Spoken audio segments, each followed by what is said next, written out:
So this too was a necessary component from their point of view. If you're going to be waging, remember, an unbounded and unending war for global hegemony, whose targets aren't even defined because it's anyone that the U.S. deems a target at any given point. And I liked what Craig Murray, the former ambassador, British ambassador to Uzbekistan, said in our hearings. I would rather die than have someone tortured to protect me. I think that's what's the position we have to adopt.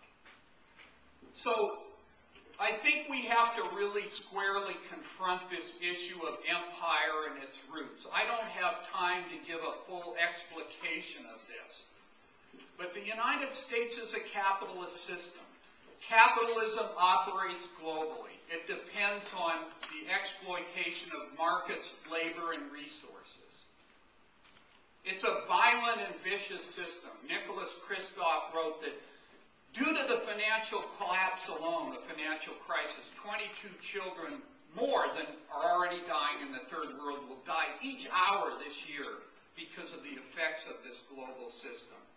And this is a system, what I would describe as organized greed backed up by weapons of mass destruction, and we might add torture.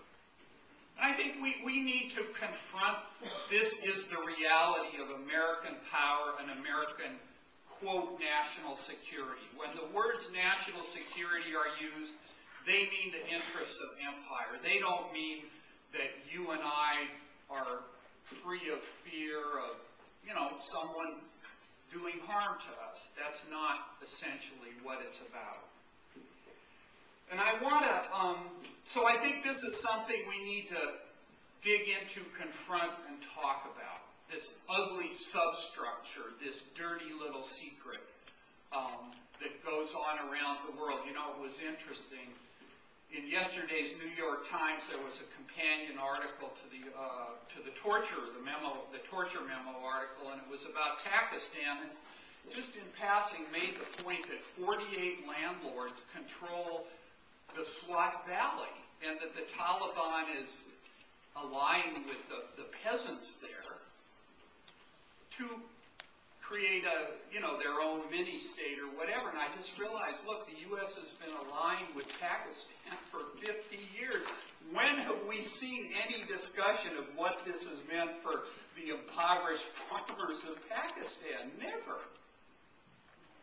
I want to conclude, and I realize I'm stretching my time just a bit. I want to conclude by talking about Barack Obama, because I think the positions that he's taken have to be understood in the context of empire. In other words, he is now the chief executive of a global imperium.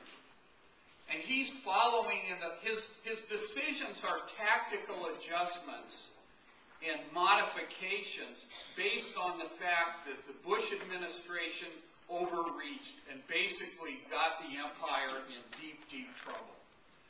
And there's an effort now to reconfigure the face of this empire, both domestically and internationally, as well as shift certain policies in order to maintain U.S. power and dominance, which I would argue is not a worthwhile enterprise.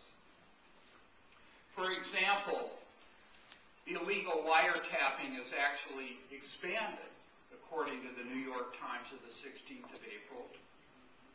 We have the decision, as mentioned earlier,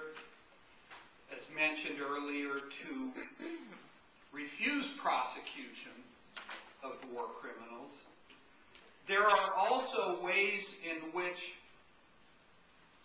Leon Panetta and the Obama administration are leaving the door open to torture in certain instances and continued rendition.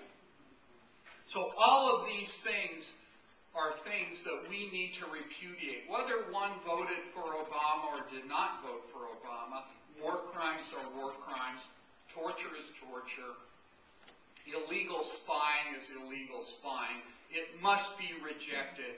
We have a tremendous responsibility I'm glad everyone is here today, and I'm so glad you're debating John Yoo on, I wish I could hear that, on Wednesday.